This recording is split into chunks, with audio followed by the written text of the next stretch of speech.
Assalamualaikum warahmatullahi wabarakatuh. Saya M. Sultan Rafli dari kelas 4 PJJD dengan NIM 062440111912. Nomor absen 15. Dengan dosen pembimbing yaitu Ibu Dr. Insinyur Sri Rizky Artini STMM. Di sini saya akan menjelaskan tentang pemahaman dasar GIS. Oke. Yaitu geodesi. Geodesi juga bisa dibilang mencakup kajian dan pengukuran yang lebih luas, tidak hanya sekedar pemetaan dan penentuan posisi, tetapi meliputi penentuan bentuk dan dimensi bumi baik dengan pengukuran di bumi maupun dengan bantuan satelit. Oke. Dan selanjutnya itu ada geodetic surveying.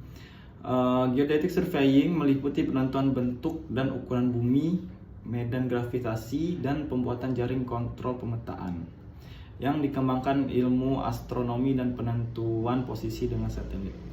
Surveying juga bisa disebut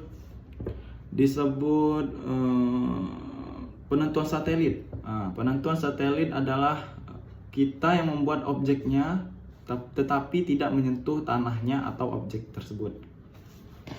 Dan selanjutnya di sini ada gambar bumi yang dikelilingi oleh satelit.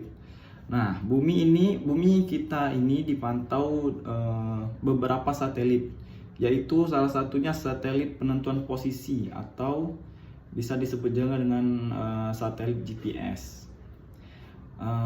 Satelit yang mengorbit bumi itu ada 24 yang mengorbit bumi kita. Selama 24 jam tanpa henti dia mengorbit.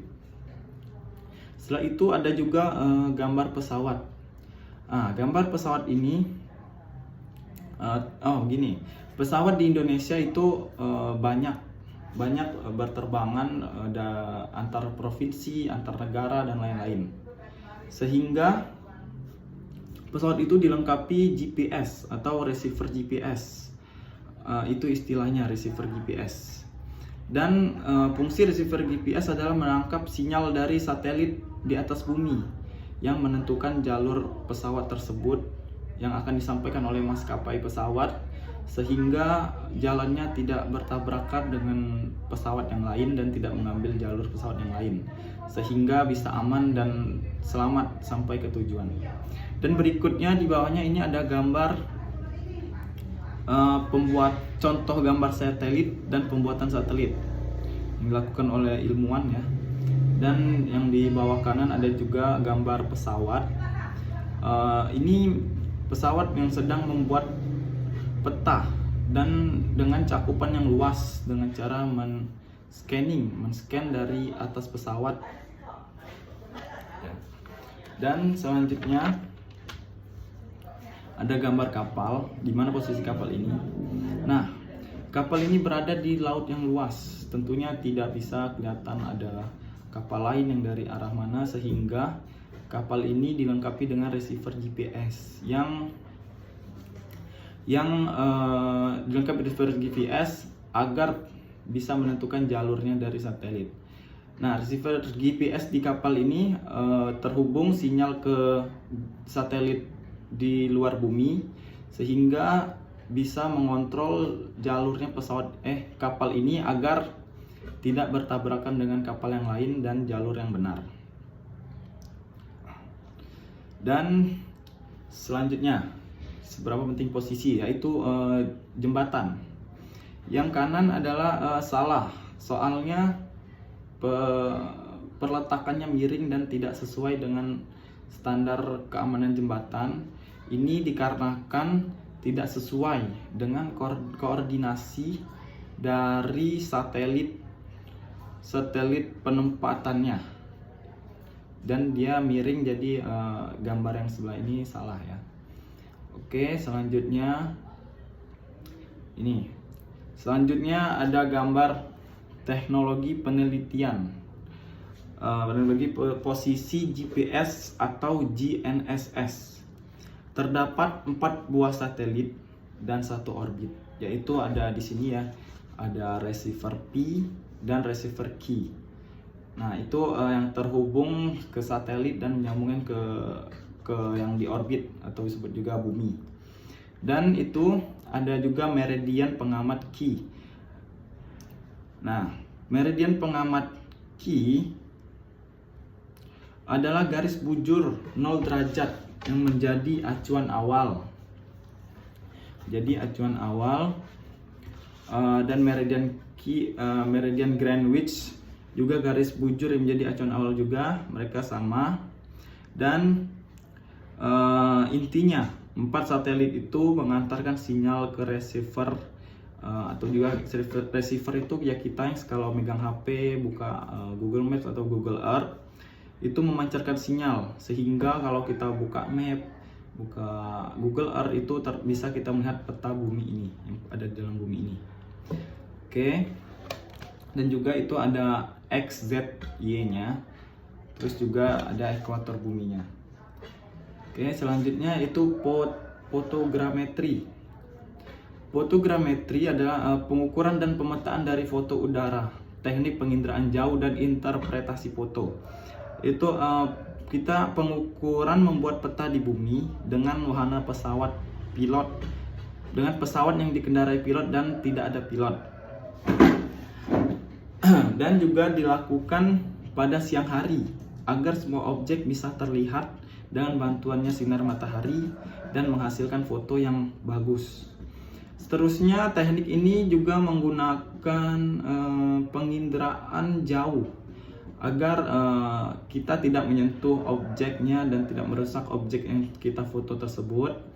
Dan dari foto-foto yang kita foto, dan ada juga alat dari luar bumi yang bisa mengcapture objek di bumi ini. Dan dari foto-foto udara ini kita menggunakan software dan jadilah peta yang kita lihat sehari-hari ya. Itu fotogrametri. Dan ada juga penginderaan jauh atau remote sensing. Nah, remote sensing ini adalah misalnya kita ingin mengetahui luas atau lebar dari pulau tersebut tanpa datang ke pulau tersebut. Misalnya kita mau tahu luas dari kota Medan. Kita tidak perlu datang ke kota Medan dan kita bisa lihat dari satelit Medan berapa luas dari pulau Medan tersebut, kota Medan tersebut. Dan selanjutnya ada juga kartografi. Nah, kartografi ialah ini seni ilmu dan teknologi pembuatan peta dan ikhtisar sajian permukaan bumi fisik. Subjeknya yaitu proyeksi peta yang di bawah kiri, desain dan reproduksi peta. Dan ini ada juga gambarnya, ada 3 gambar. Dan selanjutnya perkembangan peta.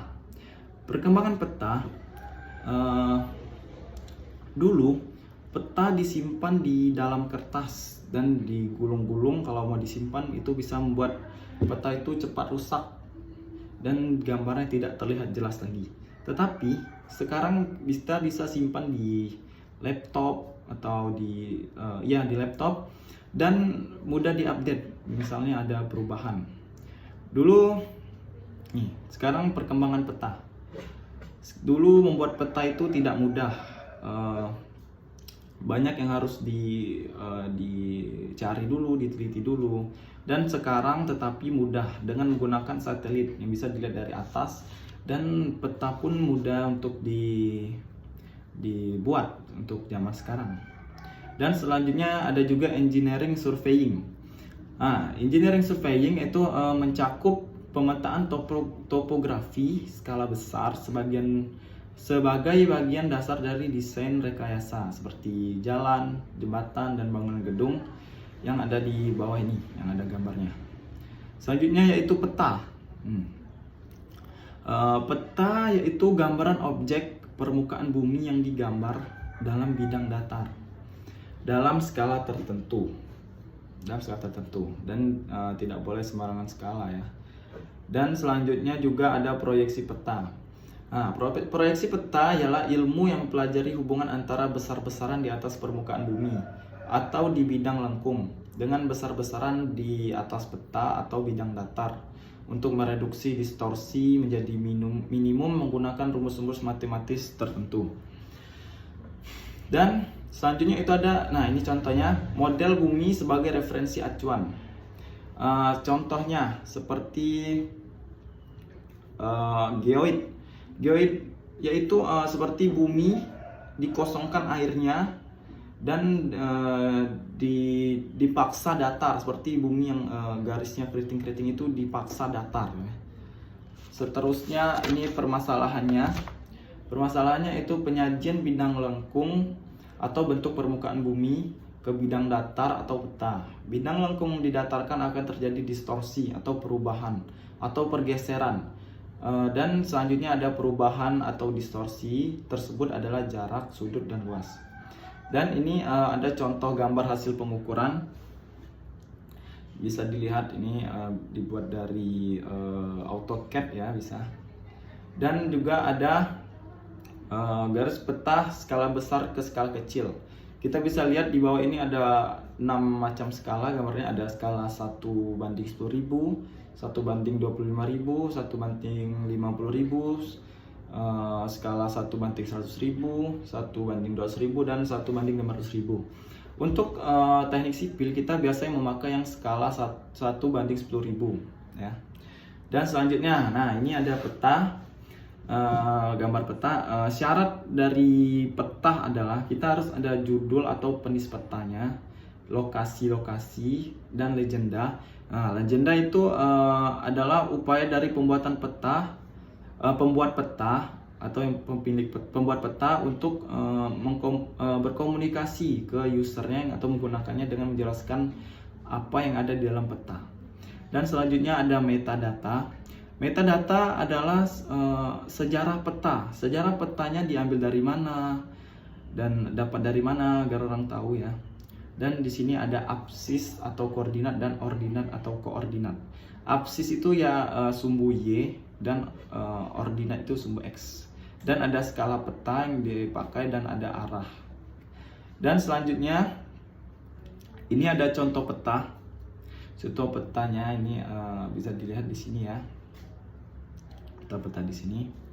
Oke, sampai sini saja. Sekian dari saya. Mohon maaf kalau ada salah kata atau perilaku yang tidak mengenakan. Saya Mr. Rafli undur diri. Assalamualaikum warahmatullahi wabarakatuh.